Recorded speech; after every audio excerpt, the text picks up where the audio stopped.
Well, thank you all for being here today for this news conference. My name is Jack Ladyman. I'm chairman of the Arkansas House Public Health, Welfare, and Labor Committee. And I have with me today Senator Missy Irvin, who is chair of the Arkansas Senate Public Health Committee, and also Dr. Jennifer Dillahay, who is medical director of Outbreak Response. Okay, Dr. Smith couldn't make it today. And then we have a couple of other people here who will be introduced later on that's going to have some comments. We're here to talk about the COVID-19 coronavirus. Really the purpose, Senator Irvin and I talked about this last week, and since we are chairs of the Joint Health Committee, we felt like it was important for the legislative branch to come before the people and talk about this issue. So we want to do two things today. Number one, we want to talk about the legislative branch's position on this issue, and we want to talk about the planned responses in the event that we have a case in Arkansas, which I think is very likely that we will at one point in time. The second thing we want to do is we want to talk about what the legislative branch is doing in response, looking at the response plans, how we're involved in that, and what we're doing to help improve that response plan. I'm going to talk about the first issue, and then Senator Irvin will talk about the second item that we want to discuss today.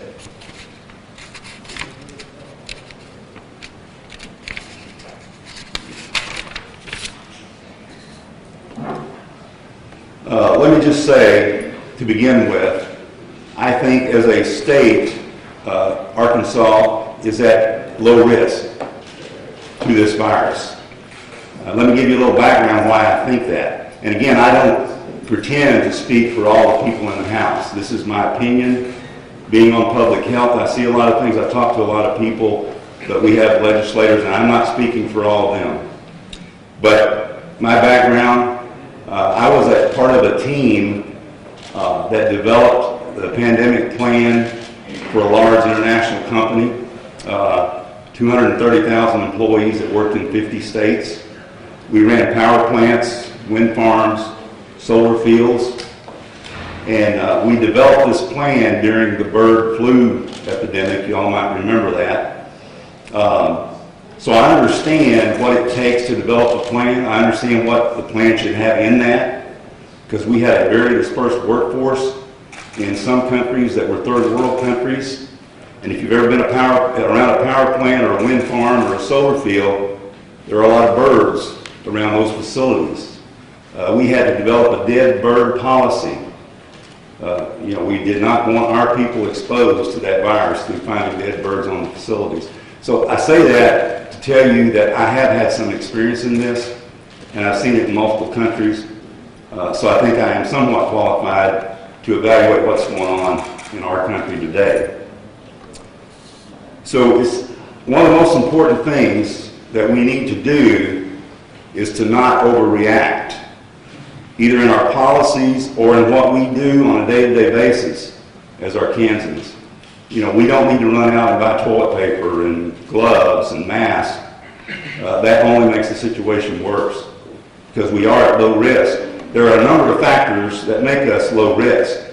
I'll just give you one of them. We don't have an international airport here. I've always thought that was a negative. But in this case, that's a positive, because we don't have people flying in here directly from China, Italy, South Korea, Iran, those countries that are very affected by this. Northern Italy was closed down today, if y'all haven't seen that. So it's a very bad problem here. And there are a lot of people travel to Italy, one of our closest trading neighbors. But we don't have those folks coming directly to Arkansas. They have to go through gates in Atlanta or Dallas or Chicago, those places where international flights come in. So that's another level of security that we have that some other states don't. But let me tell you, I found out this morning there's a case in St. Louis, there's one in Memphis, there's one in Tulsa, there's been cases in Texas. So we are surrounded by states that have had cases of this virus. So it's only a matter of time, folks, till we have one. We will have one. And what's important that we know what to do. And let me just say, as the legislative branch, Senator Irvin and I have talked about this quite a bit. We've talked to other folks. The governor had a conference a couple weeks ago, and we are part of the team. We support what the governor is doing. We support what the Department of Health is doing. We're on the team. That's the only way we can make this better. So the legislative branch, as another branch of government, is on the team with the executive branch. Doesn't mean we're going to agree and rubber stamp everything that's done. We're going to represent the people, and we're going to suggest changes and maybe demand changes if we think it's necessary to the plan. But we are on the team to address this issue as best we can.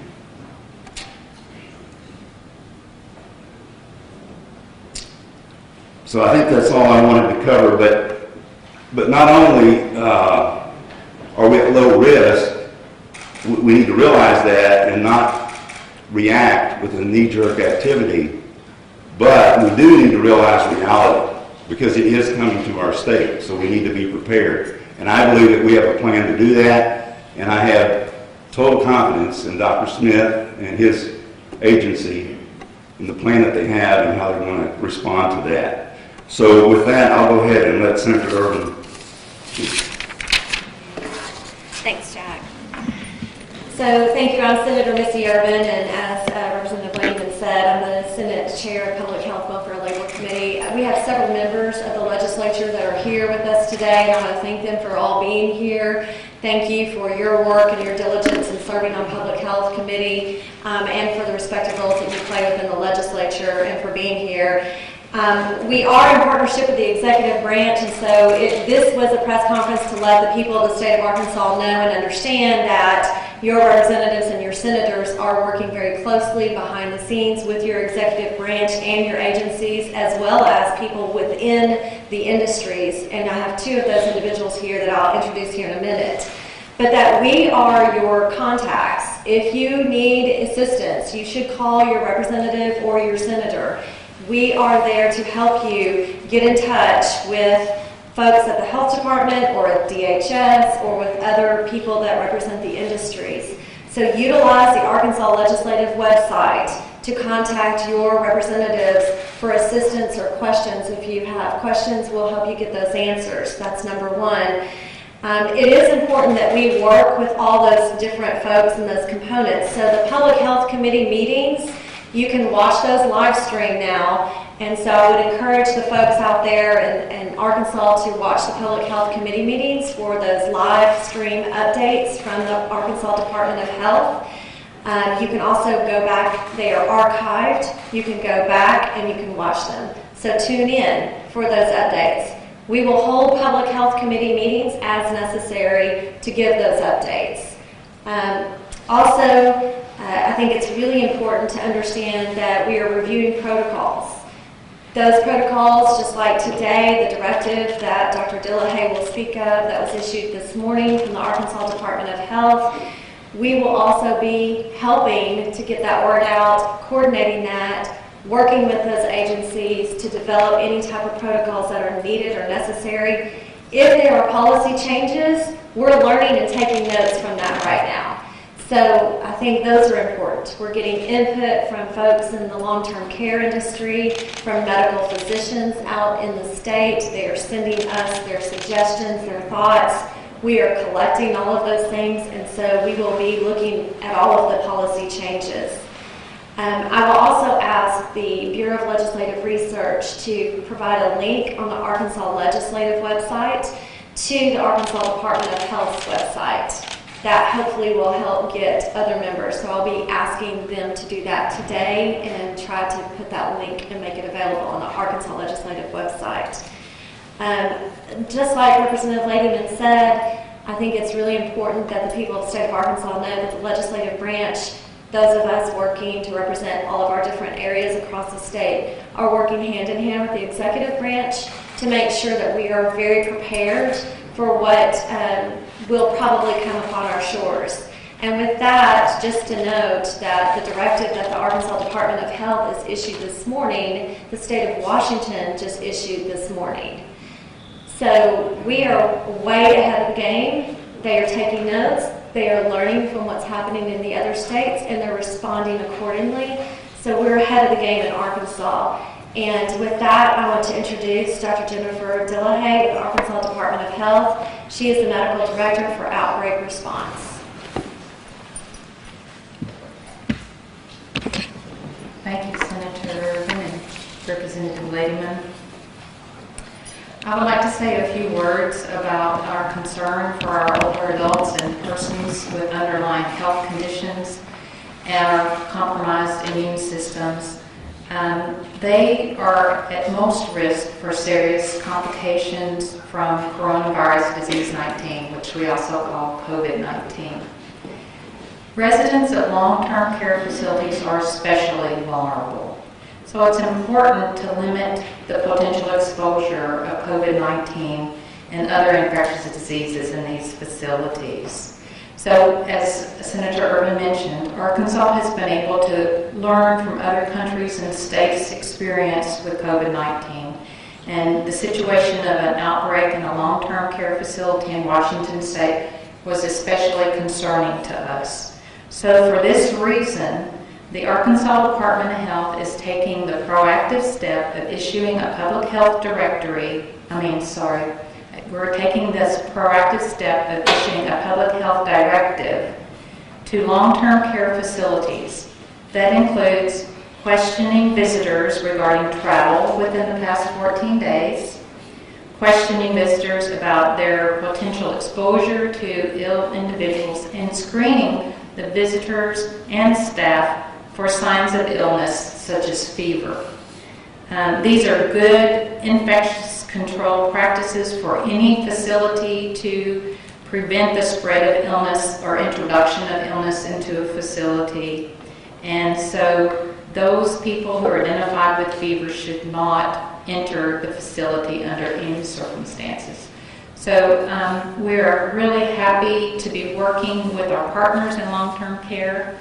And let me also say we've been working with our hospital association because the Arkansas Department of Health has been engaged in pandemic planning for many years. And as part of that planning, we've worked on disaster and pandemic preparedness with our healthcare coalitions around the state. The Arkansas Hospital Association has been right in the middle of all that with us. Thank you. Thank you. And with that, I want to introduce Rachel Bunch. She is with Arkansas Healthcare Association. Thank you, Senator Irvin and others. I'm Rachel Bunch. I'm the director of the Arkansas Healthcare Association. We represent a variety of long-term care facilities in the state, nursing homes, assisted living facilities, residential care, and those that have developmental disabilities that require nursing care. We understand that in long-term care, we serve one of the most vulnerable populations, and we take this situation very seriously. Today, I'd like to provide you with a brief update on the status of our current preparations and response in our facilities. Some of the information that was shared here today may not be new, but I think it's important to be transparent and communicate this out to the public as family members have concerns. The trained healthcare professionals at our nursing facilities are taking the threat of coronavirus very seriously. Along with the safety and well-being of the residents and staff, it's always our highest priority. Our members are focused on minimizing the potential risk of this in our centers by boosting the preventative actions and utilizing infection control protocols, including the use of eye protection, hand hygiene, and airborne precautions, and other key practices within their centers. Every facility has a medical director that they work with on this. It's no different than our flu protocols and other infectious diseases. In recent weeks, we have been working with our facilities as we watch this outbreak in other states. We have been working with our facilities, encouraging them to follow the suggested CDC guidance that's been available to us. We have since been in communication with the health department along with DHS, and we appreciate them issuing this directive that was released this morning that now mandates those suggested protocols for all long-term care facilities. This will help us to ensure the safety of the residents that we care for.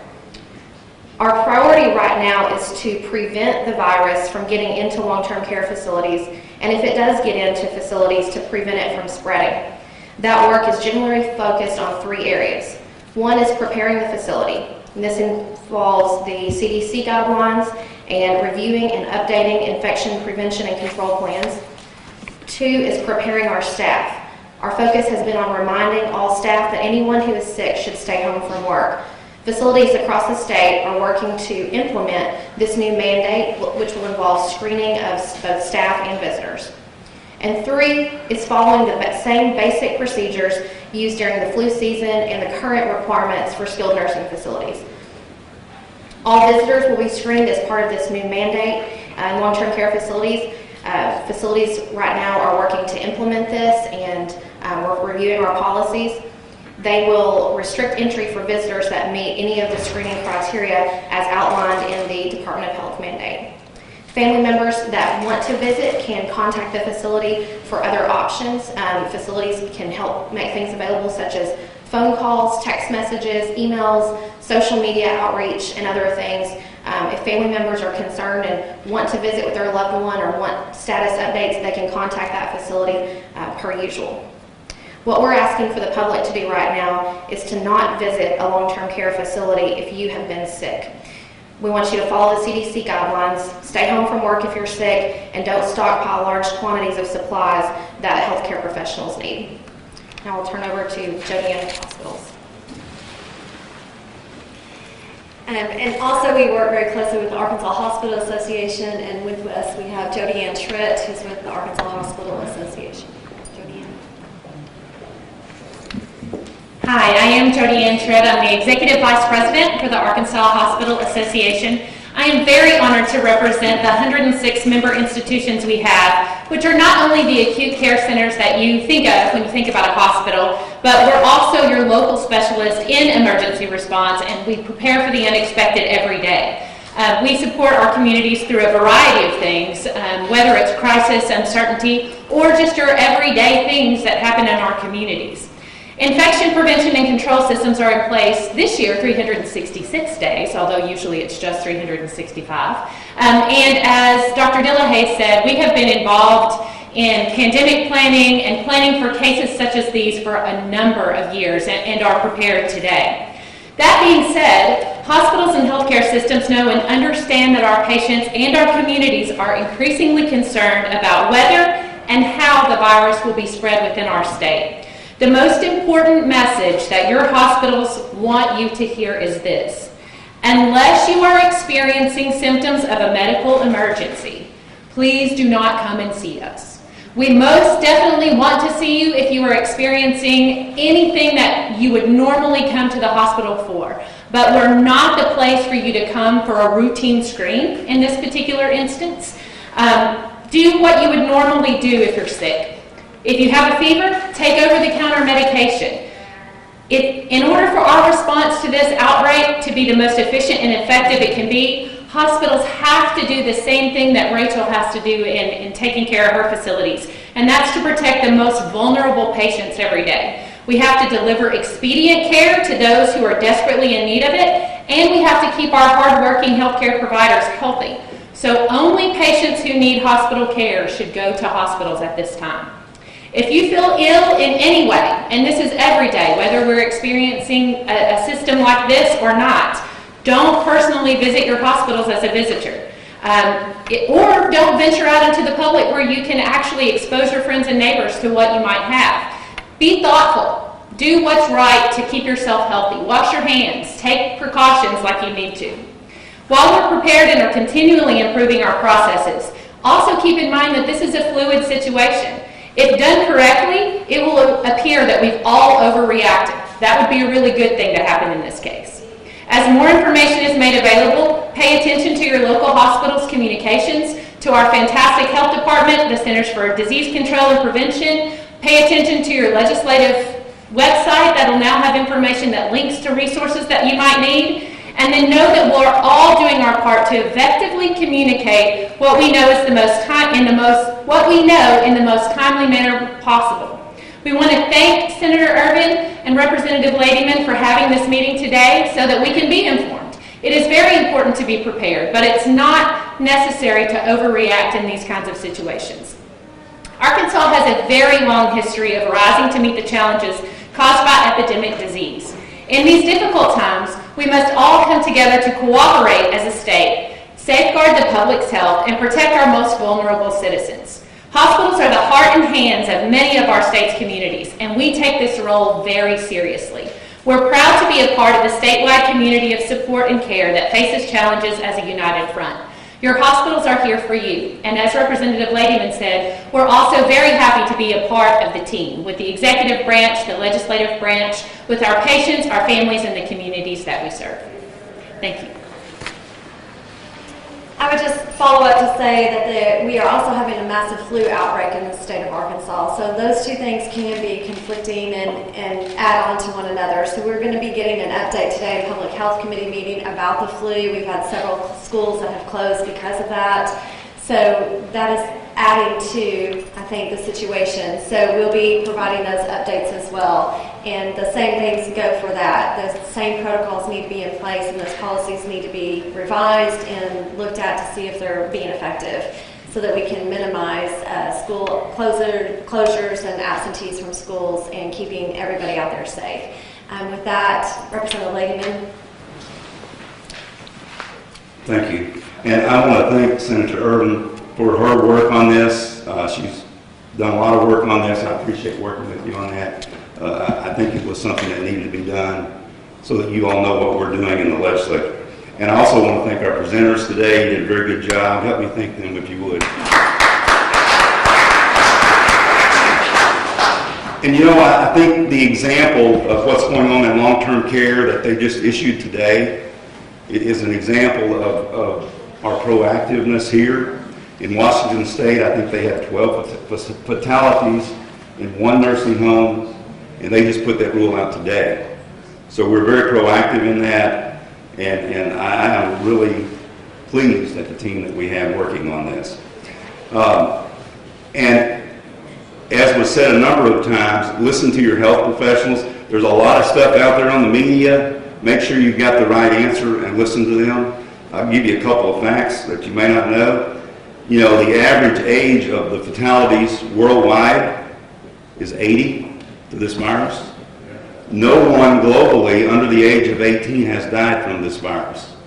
So those are facts that you may not hear out on the media, but get the right information. So we're focusing on the elderly, which is where we should focus. And also, the web pages have been mentioned here, but the CDC, Department of Health, our legislative web page, go there, or, and my representatives might not like this, but go to your representatives and your senators and ask them that question. They may not be able to answer, but they'll be able to find the answer. And I'm sure they're there to serve you and to help you.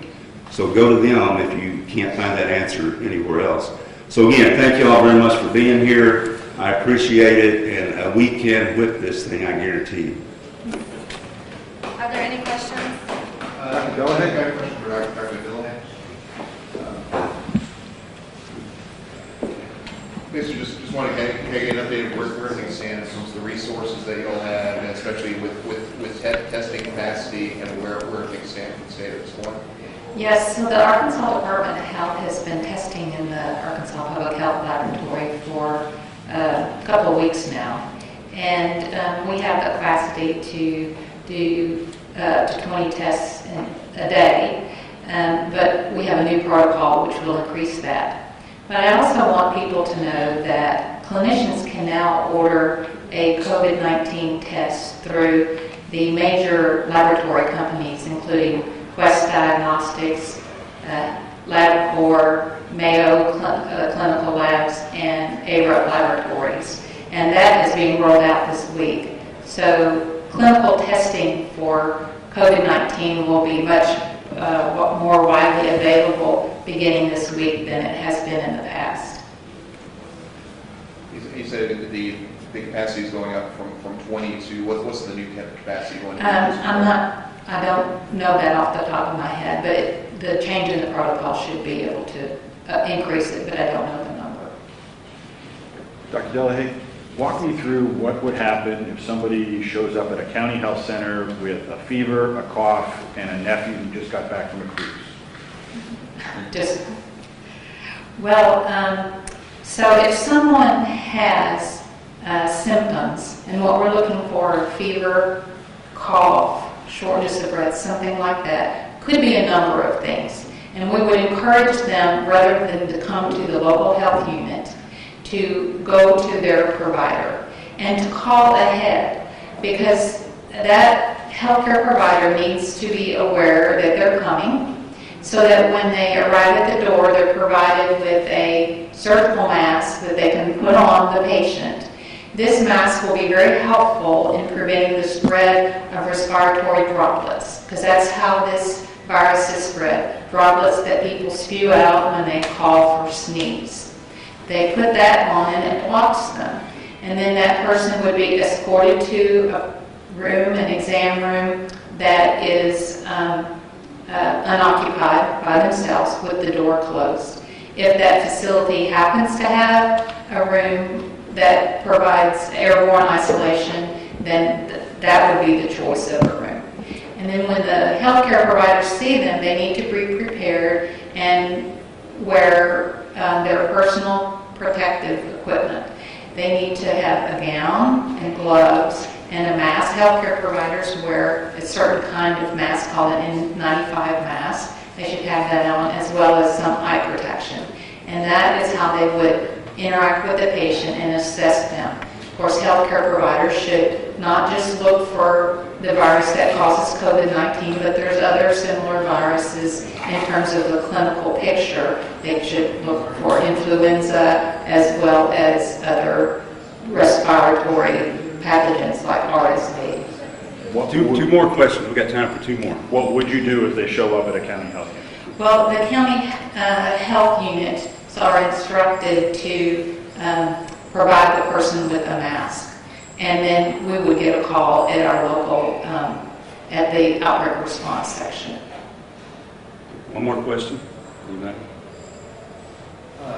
For both you and Senator Urban, with fiscal session coming up, in terms of funding for dealing with this, do you expect to be seeking more funding for the department? And this also be for you, Dr. Delaney, too. I guess how much of an issue is funding at this point?